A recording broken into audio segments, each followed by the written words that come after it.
Que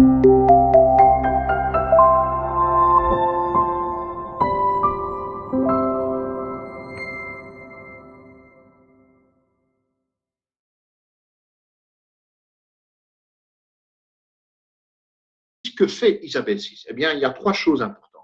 La première chose, et c'est toujours unique sur le marché, c'est que Isabelle VI est une application multibanking qui consolide les infocomptes et les paiements vers aussi 26 banques belges.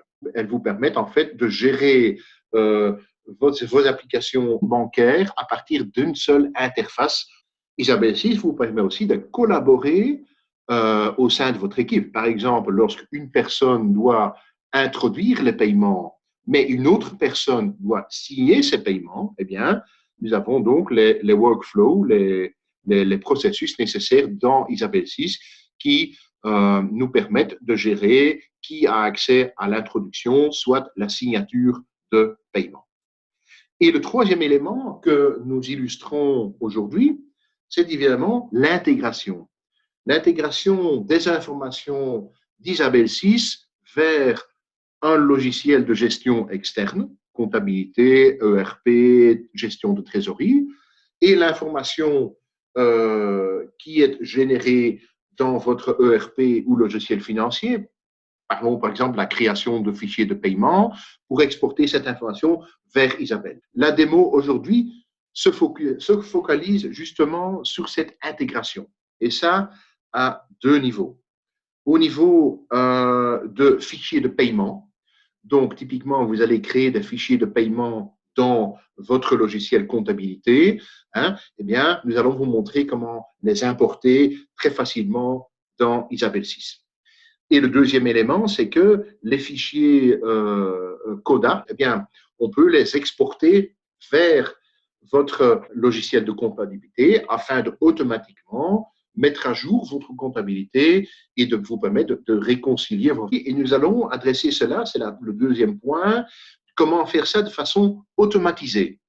C'est-à-dire, au lieu de manuellement importer des fichiers CODA dans votre logiciel, au lieu de manuellement exporter un fichier de paiement de votre logiciel vers Isabelle VI, eh bien, nous allons vous montrer avec Isabelle Connect comment faire ça de façon automatisée. Et troisièmement, nous allons illustrer cette approche d'intégration avec un partenaire qui est Emasphere, qui est un peu un partenaire atypique, puisqu'en fait, Emasphere propose un dashboard de gestion financière. Mais allons dans Isabelle VI maintenant, pour voir un peu illustrer comment on fait, et pour commencer d'ailleurs avec les fichiers de paiement. Quand on parle de paiement, en fait, typiquement, on pourrait aussi créer le paiement de facture d'achat directement dans votre logiciel de comptabilité. On voit ici dans notre dossier 4 paiements qui sont prêts à être exportés vers Isabelle VI. Donc, nous allons aller dans Isabelle VI, aller dans Transactions, l'onglet Transactions est l'onglet que vous voyez en standard, et nous voyons à gauche Upload de fichiers. C'est la fonction qui est d'ailleurs standard, donc tout le monde a accès à cette fonction. Alors, nous allons maintenant sélectionner les paiements que nous voulons importer. Nous sélectionnons les 4 paiements dont j'avais parlé avant, et voilà. Isabelle VI, maintenant, effectue un processus de validation. Donc, il y a de l'intelligence derrière. Et il va nous dire, attention, par exemple, je vois là un des fichiers qui présente un problème. Alors, on peut même ouvrir plus de détails pour voir quel est le problème exact. Donc, on peut dire, c'est bien, je vais accepter ce fichier malgré le problème. Voilà. Et quand c'est fait, je retourne dans mes transactions. Et en fait, je sélectionne à ce moment-là les fichiers de paiement que je désire signer et nous allons donc signer ces paiements. Deuxième partie, c'est dans l'autre direction. Nous allons parler de CODA. La banque a bien effectué ces paiements. Alors maintenant, il s'agit donc de réimporter cette information dans notre logiciel de comptabilité pour, en outre, mettre à jour la comptabilité et notamment réconcilier nos factures dans le logiciel. Pour cela, nous allons à la page d'accueil. Il faut activer deux choses. pour avoir accès au CODA. Il faut d'abord demander à votre banque d'avoir accès à ces fichiers. Deuxième chose, vous devrez, dans Isabelle 6, activer le module CODA, qui est un module optionnel. Et vous voyez là l'option exportation d'infocom.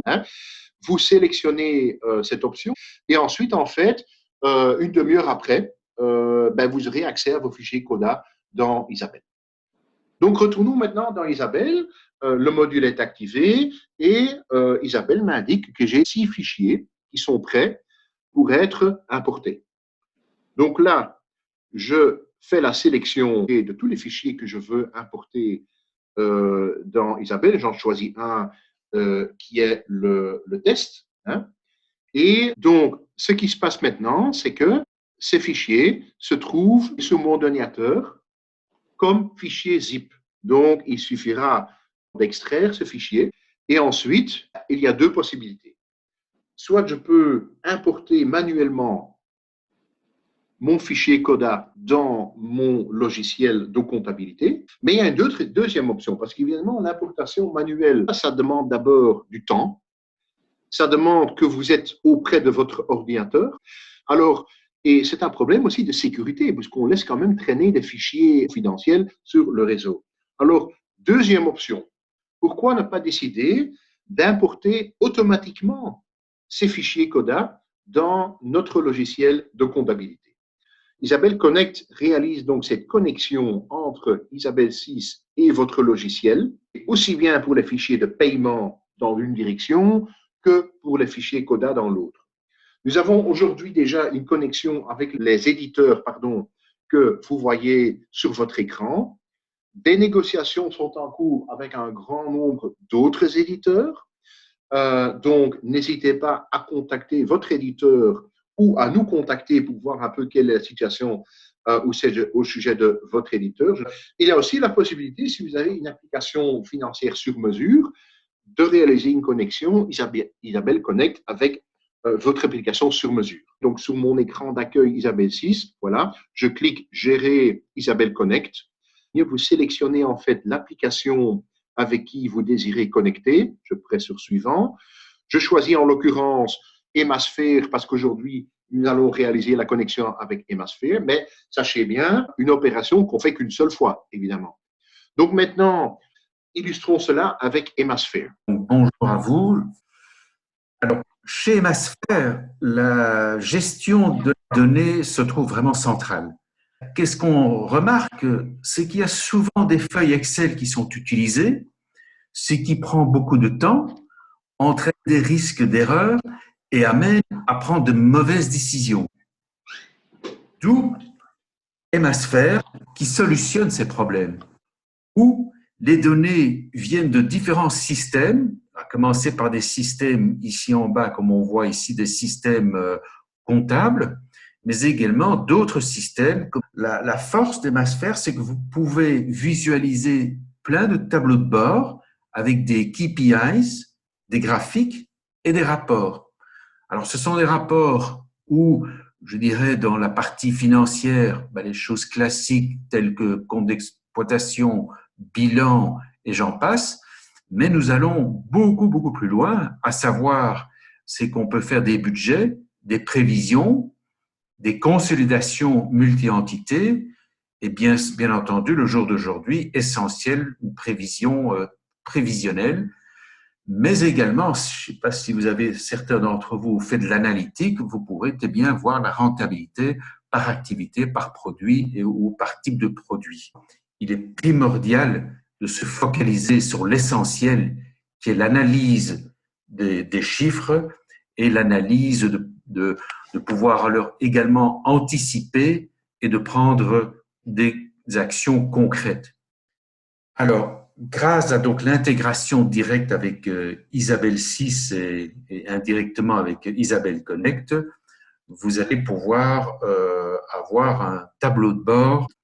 Alors, chez Emasphere, on démarre souvent avec des KPIs, comme on dit, et que l'on peut également comparer avec, par exemple, le mois passé ou voir l'année dernière. Et on peut y voir des variances en pourcentage ou en montant. Donc ici, le Le premier KPI, c'est la situation de votre cash de ce matin ou de hier, parce que souvent, quand on injecte, je crois que nous le faisons automatiquement vers 11 heures du soir. Ensuite, sur une période donnée, donc ici, c'est le year to date, vous avez votre mouvement de trésorerie entre les rentrées et les sorties. Ici, on voit qu'il y a eu plus de sorties, à savoir 192 000 euros sur cette période-là. Vous pourriez également voir ce mouvement de trésorerie dans le mois, qui est ici de 10 000 euros et qui est constitué des rentrées de cash de 126 000 et des sorties d'argent de 116 000. Alors, ce graphique ici vous montre quoi? C'est la position de trésorerie par banque et par mois. Et quand vous cliquez dessus, vous avez l'aperçu de vos différents comptes KBC, je dirais, qui sont sur Isabelle 6. Chose intéressante aussi pour les gestionnaires de trésorerie, c'est d'avoir une vue journalière de votre position de trésorerie. Un autre graphique intéressant, c'est la performance de votre trésorerie. C'est-à-dire, c'est quoi? C'est pour une période bien donnée, vous démarrez avec votre trésorerie ici dans ce cas-ci, de presque 100 000 euros. Vous terminez en fin de période à autant et vous pouvez voir, je dirais, vos rentrées et vos sorties de trésorerie. Essentiel également dans votre bonne gestion de trésorerie, c'est quoi? C'est d'avoir une vue globale d'ensemble sur toutes vos rentrées d'argent et ici à droite vos sorties. Et quand je dis toutes rentrées d'argent, ici évidemment on mélange les rentrées d'argent venant de vos clients, mais chose intéressante, vous voyez ici KBC.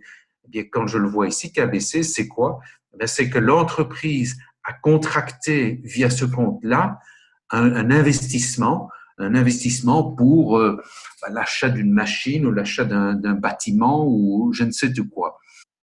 Chose intéressante aussi, c'est d'avoir une vue d'ensemble de vos différentes banques et évoluer par mois où vous pourriez très bien dire j'ai un problème ici avec ma banque ING où je suis en crédit caisse qui me coûte beaucoup d'argent, je vais essayer de solutionner ça par des transferts d'une banque à l'autre ou éventuellement contracter un straight loan dans lequel vous pourriez ajouter ici un commentaire.